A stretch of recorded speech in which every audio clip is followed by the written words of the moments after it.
Assalamualaikum warahmatullahi wabarakatuh. Apa kabar semuanya?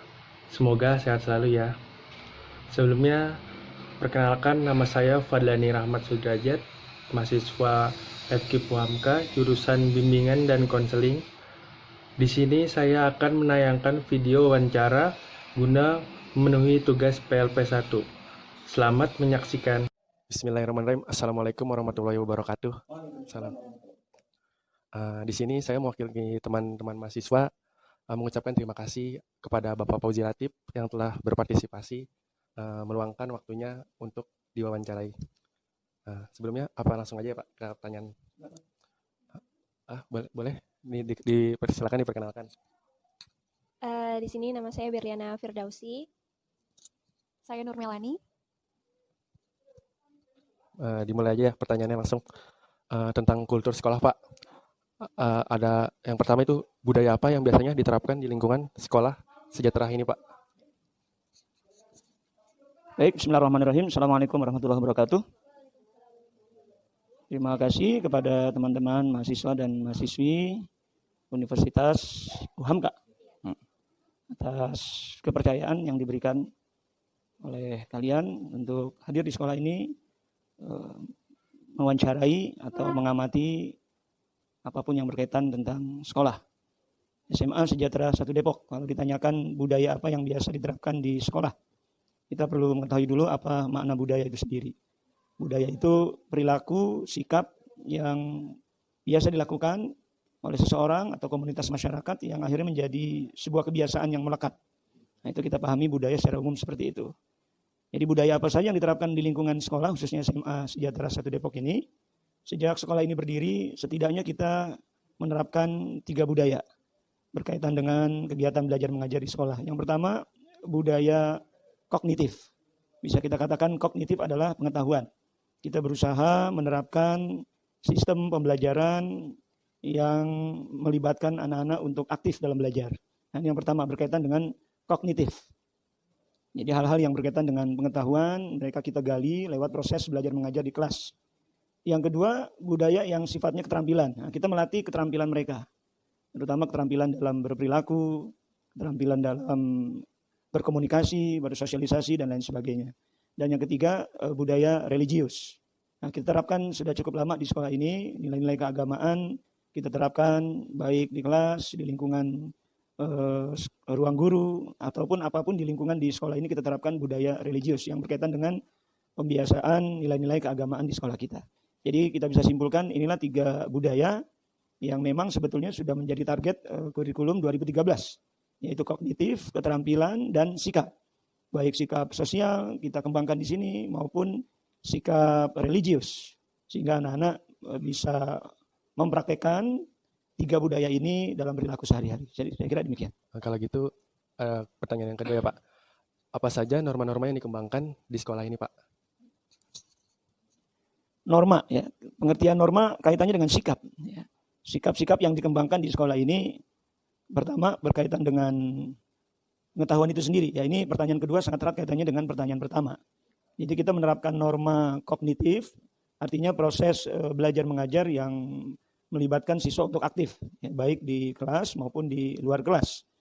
Jadi norma yang berkaitan dengan pengetahuan atau kognitif ini langsung erat kaitannya dengan motivasi siswa. Jadi kita berusaha menyemangati siswa, kita berusaha untuk memberikan motivasi kepada mereka, baik lewat guru yang mengajar di kelas maupun secara umum, disampaikan oleh Bapak Kepala Sekolah pada satu upacara bendera dan lain sebagainya. Yang kedua, norma-norma sikap. Nah, di sini sudah dibiasakan sikap dan akhlak, supaya anak-anaknya terlatih dan bisa dikembangkan, sehingga ada norma-norma yang memang sudah menjadi kebiasaan di sini. Seperti siswa-siswi kita datang disambut oleh guru-guru ya, di pintu gerbang, lalu mereka mencium tangan para guru, senyum, salam, dan sapa. Ini sudah menjadi kebiasaan di sekolah kita. Di kelas pun juga demikian. Kaitannya dengan sikap siswa yang beraneka macam, pasti si guru-guru pun juga sudah punya sikap ya, untuk menegur mereka, mengingatkan mereka dengan cara yang terbaik. Sehingga sejauh ini kita lihat anak-anak nyaman belajar di SMA Sejahtera 1 Depok. Ya, yang ketiga, norma agama. Nah, di sini ada masjid yang sudah kita dirikan. Alhamdulillah pada saat sholat zuhur, jamaahnya sangat penuh dengan anak-anak. Sholat asar, ya, kegiatan eskurohis, ataupun kegiatan-kegiatan lain yang biasanya dipakai oleh anak-anak di masjid. Mereka belajar kelompok dan lain sebagainya. Jadi norma yang dimaksud di sini erat kaitannya dengan target kurikulum 2013, bagaimana anak punya pengetahuan, kemudian dinaungi, dilindungi, dijaga ya, dengan sikap yang baik dan pembiasaan religius yang terus-menerus kita terapkan di sekolah ini.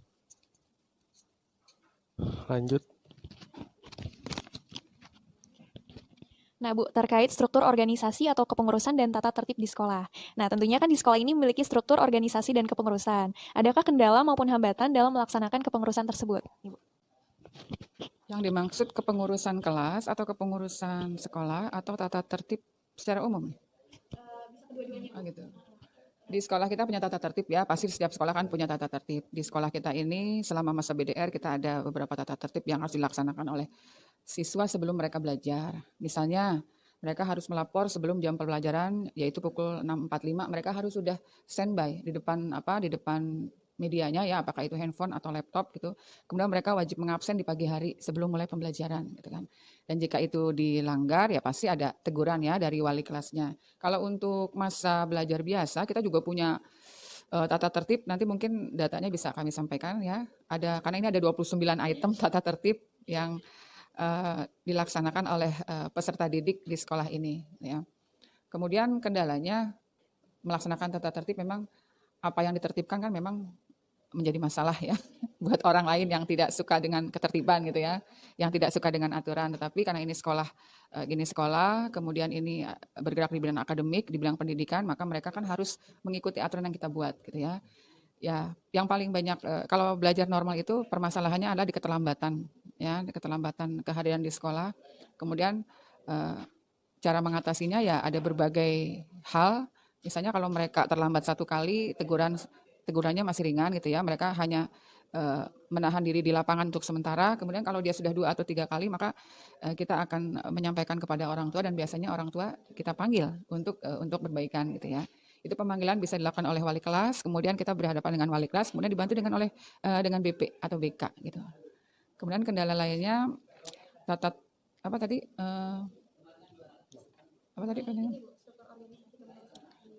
struktur manajemen ya. Manajemen sekolah kita sudah terbentuk di awal tahun, kita selalu dibentuk struktur sekolah ya, dimulai dari yayasan, kemudian dari kepala sekolah gitu, kita selalu ada. Dan kebetulan tahun ini di bulan Januari ya, struktur atau manajemen di Sejahtera ada perubahan, yaitu dengan kepala sekolah sekarang Bapak Handoko Budi Setiawan ya.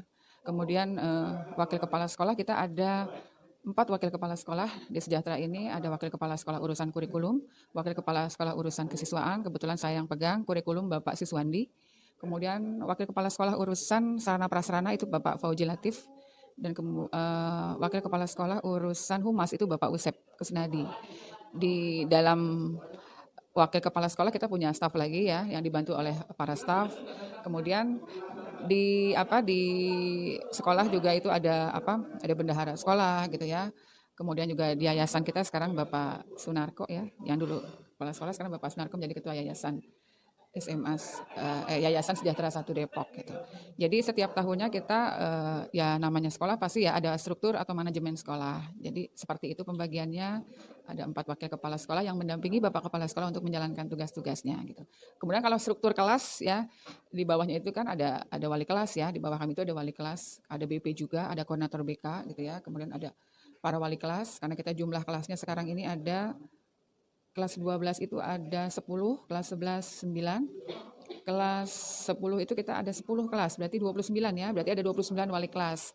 Nah, wali kelas membentuk juga struktur organisasi kelasnya. Seperti biasa ya, pada umumnya ada ketua kelas, sekretaris, bendahara, kemudian seksi-seksi lainnya. Kemudian di kami juga ada, di kesiswaan itu ada penanggung jawab nanti di OSIS ya, dan ekskul, urusan ekskul. Karena memang kesiswaan kan bergerak di bidang itu yang berurusan dengan siswa ya. Mungkin itu sementara.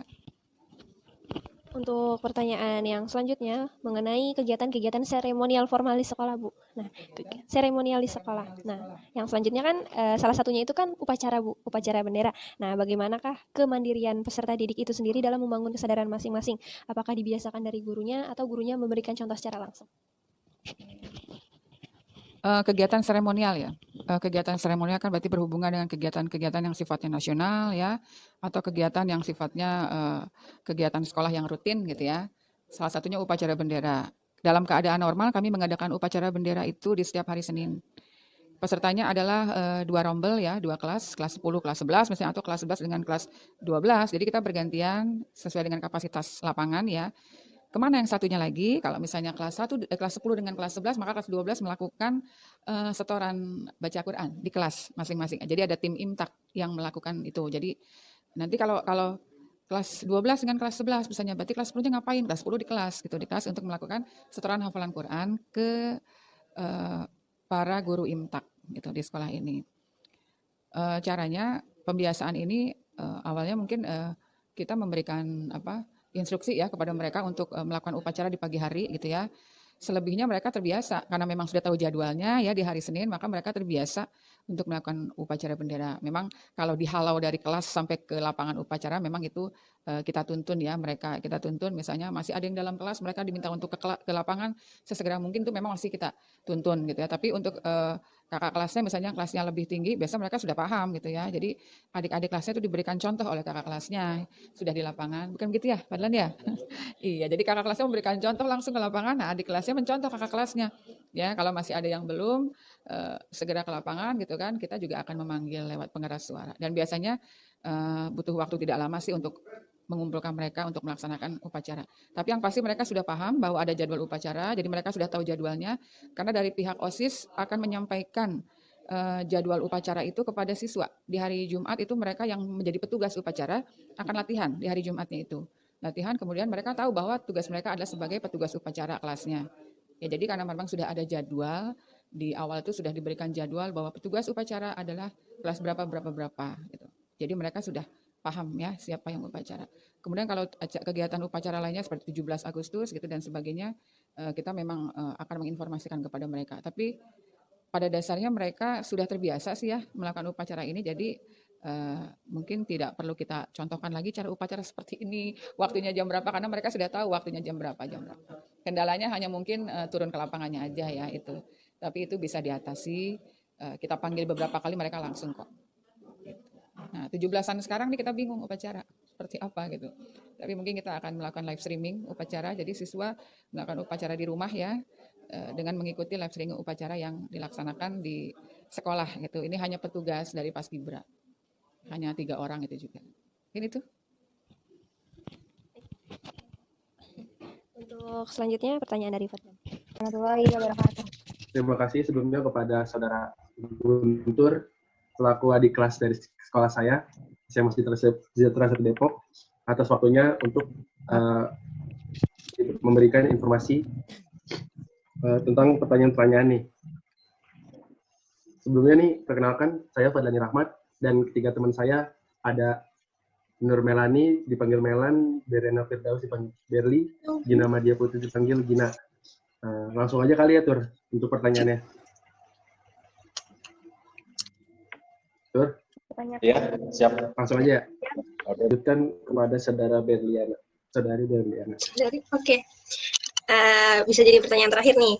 Nah, kamu tahu nggak kalau misalnya ada kegiatan-kegiatan positif di sekolah, kayak kebiasaan-kebiasaan positif yang biasa diadain di sekolah.